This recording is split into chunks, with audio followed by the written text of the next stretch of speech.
After Omasirachi took Ezine to the traditional doctor's hut, she quickly went to the river. "Greetings, Mazi," Omasirachi greeted. "Greetings to you, Oma," Mazioke responded. "How are you doing, and how is your mother?" Mazioke asked. "My mother is sick, and there has been no improvement in her health," Omasirachi replied. "Your father's death was a huge shock to her. We also couldn't believe that your father, who went to sell his fish at Aguta, would be brought back home dead. I just hope that the god of our land will bring justice for your father's death," Mazioke said. "Ise, amen," Omasirachi replied. Mazioke," Omasirachi called out. "Yes, my daughter, what is it?" Mazioke asked. "I want to ask a favor from you," Omasirachi said. "Okay, go ahead," Mazioke responded. "I want to get into fishing so that I can sell the fish to pay for my mother's treatment," Omasirachi said. "Oma, I believe you are aware that women don't partake in fishing in this kingdom. We only have fishermen, not fisherwomen," Mazioke replied. "I know, but that's the only job I can think of that will earn me money for my mother's treatment. My father is no longer alive to do it. At least I know how to fish. I have always been with my father when he went to the river to fish, so it won't be difficult for me," Omasirachi said. "Oma, you won't be permitted to fish. It's not allowed in this kingdom," Mazioke said. "How will I come up with the money for my mother's treatment? My family doesn't have farmland that I can cultivate and sell crops to earn money, and fishing has been our family business for years. That's the only place I can make money, by selling fish at the market," Omasirachi said. Oma, instead of becoming a fisherwoman, I will help you in another way," Mazioke said. "How can you help me?" Omasirachi asked. "You will come to the river with me every morning. After I finish fishing, I will give you some of the fish I catch. You can sell them and keep the money for your mother's treatment. We will continue like this until you're able to cover her medical expenses," Mazioke said. Omasirachi felt grateful.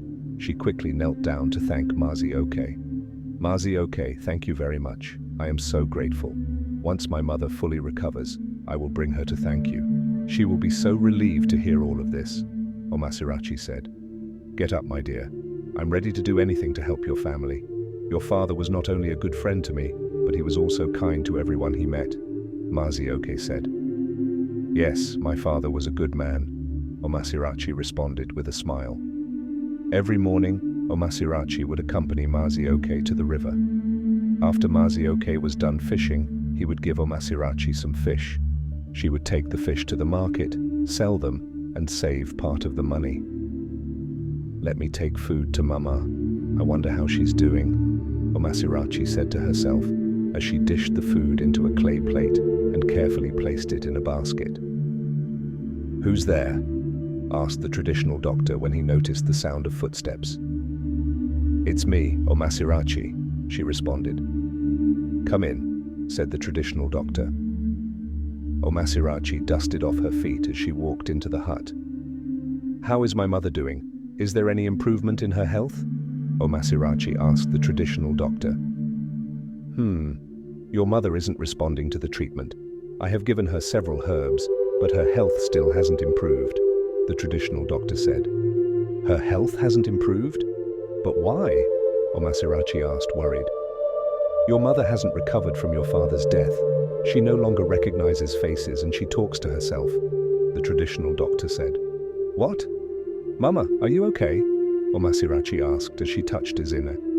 "Okoye, my husband," Ezine responded. "Mama, I'm not Papa, it's me, Oma, your daughter," Omasirachi said, sobbing. "Okoye, Okoye," Ezine muttered. "You can take your mother home. I will look for a specific herb and begin another treatment for her. In the meantime, give her this herb before bedtime and when she wakes up in the morning," said the traditional doctor. "Okay, I will do as you instructed," Omasirachi replied, taking the herb from the traditional doctor. As the rooster crowed, Omasirachi got up, tidied the compound, and prepared to leave for the river. Before leaving, she fed Ezine and gave her some herbal juice. "Mama, I'm going to the river to catch some fish, which I'll sell at the market. After that, I'll quickly come back to take care of you. Try to get some rest," Omasirachi said, as she helped Ezine lie down on the mat. When Omasirachi arrived at the river, Mazi Oke gave her some fish, which she took to the market to sell. After selling the fish, she bought some food items and headed home. "Mama, I'm back!" Omasirachi shouted as she entered the hut. "Mama, are you still sleeping?" she asked, but Ezine gave no response. "Mama, I hope you're not burning up," Omasirachi said as she checked Ezine's temperature. "Mama, your body is cold. Why are you so cold?" she asked, worried. "Mama!" Omasirachi tapped Ezine gently. "Mama, why aren't you responding? Mama, wake up!" she cried, shaking Ezine softly. Omasirachi was gripped with fear as Ezine remained unresponsive. Tears rolled down her face as she screamed, "Mama, no, you can't be dead! Mama, please don't leave me! Please wake up!" Omasirachi continued shaking her. "Please don't leave me alone. I have no one else. Who will I turn to in this cruel world?" she cried out. The neighbors heard Omasirachi's cries and ran into the hut to see what was happening. "Ezine is dead?" one neighbor exclaimed. "Oh no! Her husband died just a few weeks ago, and now she's gone too," another neighbor said. Some of the villagers cried with Omasirachi, while others tried to console her. "Omasirachi, we are so sorry for your loss. Please accept our condolences," the villagers said. "Oma! Oma!" Uju shouted as she walked in. "What's going on here? Why is everyone crying? And Oma? Why?" Uju's voice trailed off when she saw Ezine's lifeless body. "What am I seeing?" she exclaimed. "Oma! Your mother is dead!" Uju shouted in shock. Uju stood still for a few moments, staring at Ezine's lifeless body. "I can't believe what I'm seeing," Uju said as she burst into tears. She walked over to Omasirachi and wiped her tears, comforting her.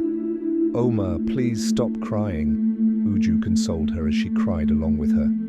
"Uju, my mother left me just like my father did," Omasirachi lamented. "Uju, who did I offend? First I lost my birth parents, and now I've lost my adoptive parent too." "Oma, you didn't offend anyone. Please stop crying. I can't help but cry when I see you crying," Uju replied, sobbing. As night fell, the villagers who came to console Omasirachi over Ezine's death began to head home, leaving Omasirachi and Uju alone. After Ezine was buried, Omasirachi took the money she had saved for her mother's treatment to the traditional doctor. "I've come to pay the remaining part of the money I owe you for my mother's treatment," Omasirachi said.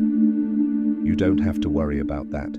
You can use the money for other things," the traditional doctor replied. "I worked hard to save this money. Please accept it," Omasirachi insisted. "Consider it part of my condolences," the traditional doctor said. "Thank you," Omasirachi replied. "I'm sorry for your loss. I tried my best to save her, but she wasn't responding to the treatments. You have to be strong, my daughter. Don't let your parents' deaths bring you down," the doctor advised. "I will stay strong for my parents," Omasirachi responded, as tears welled up in her eyes. To be continued.